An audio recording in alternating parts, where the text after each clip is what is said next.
बात ही बात में उनका यूं मुस्कुराना गजब हो गया। कल तलक वो जो मेरे ख्यालों में थे, रूबरू उनका आना गजब हो गया। Doctor APJ Abdul Kalam global foundation की तरफ से पूर्व राष्ट्रपति भारत रत्न डॉक्टर एपीजे अब्दुल कलाम के जन्मदिन पर उनको याद किया गया। इस मौके पर न केवल जाने मानी शख्सियत को सम्मानित किया गया, बल्कि उनको याद करते हुए उनके जो बताए मार्ग पर चलते हुए लोगों से अपील की गई कि लोग ज़्यादा से ज़्यादा उनके रास्ते पर चलें और ताकि देश में अखंडता, भाईचारा और सादगी जो है वो जीवित रह सके। एक रिपोर्ट। आले भाई इधर थोड़ा और बहुत अच्छा रहेगा अगर सभी आंखें बंद करके 1 मिनट के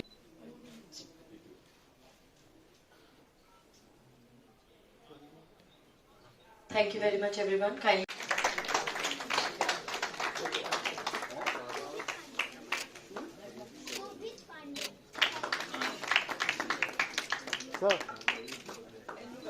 खान साहब का दिल नहीं, पूरी दुनिया के अंदर आज 15 अक्टूबर के दिन कलाम साहब को याद किया जा रहा है। और उन तमाम लोगों में शमीम खान साहब ने जिस तरीके का आज का इस प्रोग्राम को रखा है, मैं इनकी पूरी टीम को दिल की गहराइयों से मुबारकबाद देता हूं। लेकिन ताली तो आपको बजानी पड़ेगी।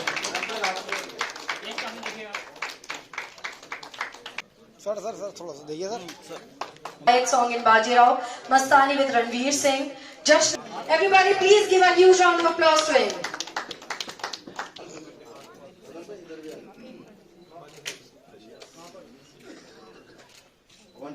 A huge round of applause. With many prestigious awards, we have with us Dr. M. Afshar Alam.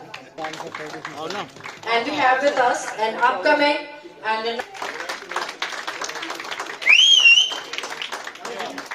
congrats. And I'm requesting Ali Muhammad to join Mr. Ismaili. Finish the awards.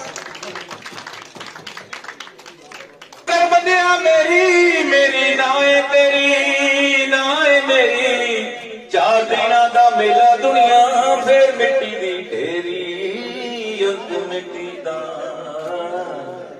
ओ ना कमे ते हेरा फेरी, जात पात दा जिक्र ना कोई, जात भी मिट्टी पात भी मिट्टी, ओ जात खुदा दे रुचि बाकी सब कुछ मिट्टी ही मिट्टी। देखिए, आज जो है 15 अक्टूबर को उनका जन्म दिवस के रूप में पूरी दुनिया के लोग आज उन्हें याद कर रहे हैं। और जो उनकी सोच थी, एक बहुत गरीब परिवार से उठकर वो इंडिया के मिसाइल मैन बने, उसके बाद राष्ट्रपति बने।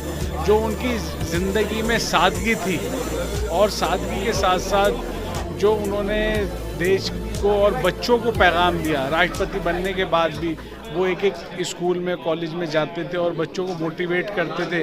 और उन्होंने बच्चों को ये सिखाया और नौजवान पीढ़ी को सिखाया कि ख्वाब वो नहीं है जो आप सोते में देखते हो, ख्वाब वो है जो आपको सोने ना दे। और आप अपनी तमाम तर दुनिया की सलाहियतें लगा दो अगर आपको कुछ अचीव करना है। तो जो वो संदेश दे के गए, सिखा के गए और जो उनकी ख्वाहिश थी, तो इंशाल्लाह आज उनको मैं आज के दिन उन्हें खराज अक़ीदत पेश करता हूँ और अल्लाह ताला से दुआ करता हूँ अल्लाह ताला उन्हें जन्नतुल फिरदौस में आला से आला मकाम नसीब करे। अब्दुल कलाम साहब को याद करते हुए ये प्रोग्राम किया गया है। शमीम भाई ने जिस तरीके से जो अब्दुल कलाम साहब का सपनों का हिंदुस्तान है, उस हिंदुस्तान में किस तरीके से रहना चाहिए, किस तरीके से हमारी हिंदू मुस्लिम एकता रहनी चाहिए, उनके जो सपने थे उन सपनों को कैसे साकार रहना चाहिए। तो कलाम साहब का सपनों का हिंदुस्तान है कि बड़े भाई हमारे छोटे भाइयों की रक्षा करें, छोटे भाइयों का मनोबल बढ़ाएं। जिस तरीके से ये हरकतें हो रही हैं, वो ना तो महात्मा गांधी का सपनों का देश है, ना अब्दुल कलाम साहब का देश है। अब्दुल कलाम साहब का जो देश है वो ये देश है कि सारे हिंदू मुस्लिम भाई सब मिलजुल कर रहें और एकता के साथ रहें और किसी तरीके से कोई घमंड नहीं होना चाहिए। जिस तरीके से वो राष्ट्रपति बने, 11वें राष्ट्रपति हिंदुस्तान के, कोई घमंड नहीं था उनका। भाई देखिए, कलाम साहब कंपोजिट कल्चर के सबसे अच्छे एग्जाम्पल थे।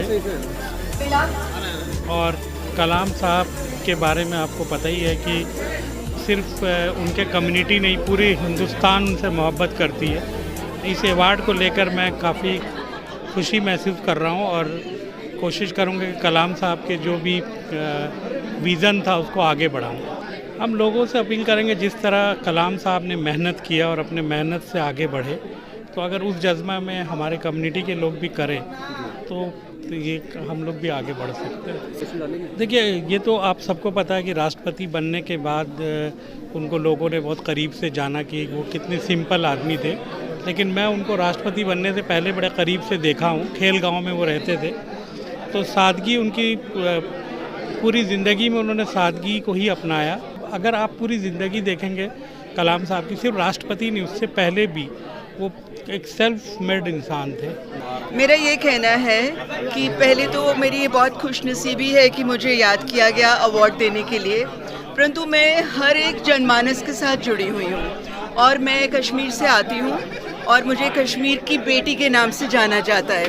परंतु फिर मैं ये कहना चाहती हूँ कि हमारे कश्मीर में हज़रत बल है, हमारे कश्मीर में शंकराचार्य है, हमारे कश्मीर में पंच परमेश्वर का गुरुद्वारा है और हमारे कश्मीर में चेनाब है, हमारे कश्मीर में झेलम है। तो हम ये चाहते हैं कि जो पूरी दुनिया है वह इंसानियत और जमहूरियत के ऊपर जिंदा रहे और इंसान को इंसान समझा जाए और किसी प्रकार का भी आपसी मतभेद खत्म होना चाहिए। कलाम साहब का जो व्यक्तित्व था वो हिंदू, मुस्लिम, सिख, ईसाई, जैनी, बौद्धिस्ट एकता का प्रतीक था और कलाम साहब ने एक मैसेज दिया इस समाज को कि आप देखिए हम सब मिलके कैसे रह सकते हैं। भारत मुल्क को मिसाइल बना के दिया, अपनी गरीबी से भी दो चार होते हुए संघर्ष करते हुए भारत के राष्ट्रपति बने। तो मैं उनके लोगों से अपील करना चाहता हूँ, भारतवासियों से, कि कलाम साहब को अपना रोल मॉडल बनाने और उनके पद चिन्हों पे चलें। ना कोई दंगा होगा, ना कोई फसाद होगा, इंसानियत का मज़हब बरकरार रहेगा और हम मिलजुल करके इसी तरह से हर साल सेलिब्रेट करते रहेंगे और ये कहेंगे मानवता जिंदाबाद, इंसानियत जिंदाबाद। इस अवार्ड के बारे में ये कहना चाहूँगी, I am very honoured to receive this award. Just being honoured is a very small thing. ये अवार्ड अपने आप में एक बहुत बड़े मायने रखता है और शमीम खान साहब जिन्होंने मुझे ये अवार्ड दिया है वो अपने आप में एक बहुत बड़ी शख्सियत हैं जिनका Guinness book of world record में नाम आया है for organising the maximum number of the events into the given time frame and he is given me this award for the modern face of the community. हम अपनी community में नई चीज़ें लेकर आ रहे हैं, नए प्रोग्राम्स लेकर आ रहे हैं, लिटरेसी के, जॉब्स के, हेल्थ केयर के, और उन सब चीज़ों के लिए हमें ये अप्रिसिएशन मिला है and I am very thankful to him and to the jury for selecting me for this award.